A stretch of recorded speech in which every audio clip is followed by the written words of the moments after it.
All right, let's jump right in. We're going to talk about something that's super personal, but also a massive public health puzzle.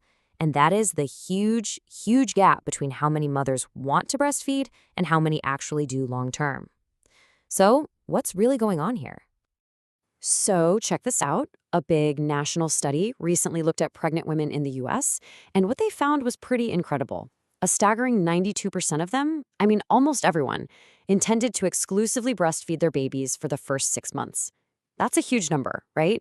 But, and this is a big but, that's where the story starts to get complicated.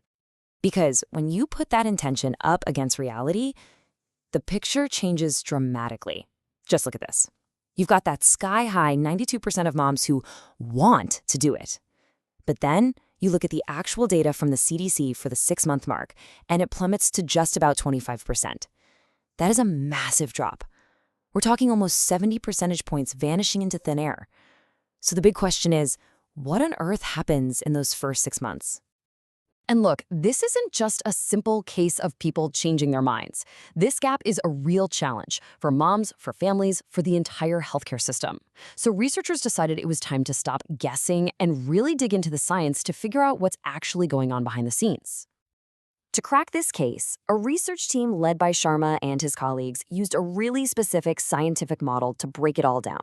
They didn't just want to look at the surface. They wanted to understand the deep psychological and environmental factors that really predict who starts breastfeeding and, crucially, who is able to keep going. And the tool they used is called the multi-theory model, or MTM. Now, the genius of this model is that it doesn't treat breastfeeding like one big monolithic thing. Instead, it does something really smart. It splits the problem in two. It separates the challenge of starting from the completely different challenge of sticking with it long term. And you can see here how the model breaks it down. To start, it looks at things like your confidence, your physical environment, and whether you're weighing the pros and cons. But to continue, the focus shifts to stuff like your emotional drive, your practical skills, and the social support around you. So, okay, they've got this amazing framework. What did it actually tell them? All right, so let's tackle the first half of the puzzle, initiation. What is it that actually determines if a mother who intends to breastfeed actually gets started? And honestly, the answers were not what you might expect. So the data pointed to two things that were absolutely critical. First, what they call behavioral confidence, basically a mom's belief that she can actually do this.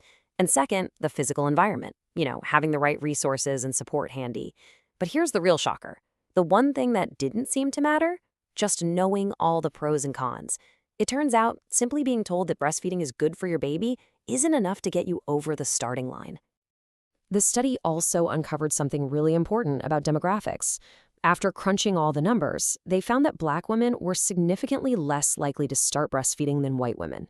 And this really highlights that this isn't just about individual choice. There are bigger systemic things at play right from the very beginning. Okay, so that's what it takes to start.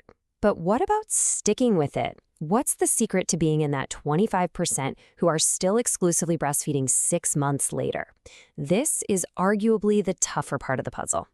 Well, for this part, for sustaining, the answers were crystal clear.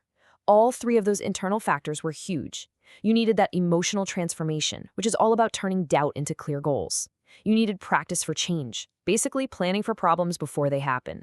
And you absolutely needed a strong social environment. Support from your partner, family, and friends.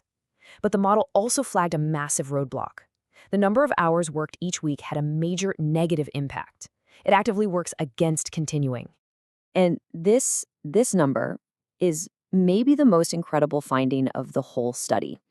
This model, just those few factors we talked about, could explain 59.1% of the difference between who kept going and who stopped.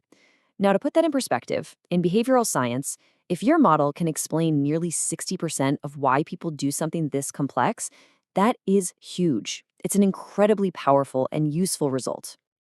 So, what does this all mean for us? We've got the science, we've basically cracked the code. Why does it matter?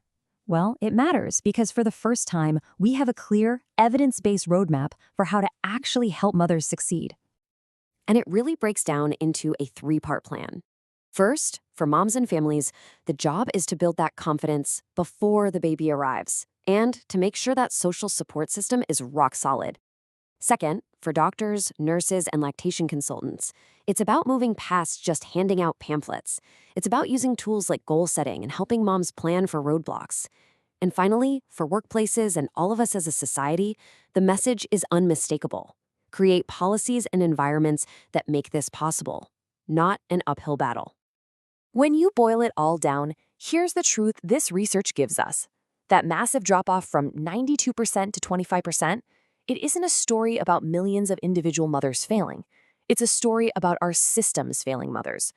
The science is telling us the breakdown isn't in their desire or their intention.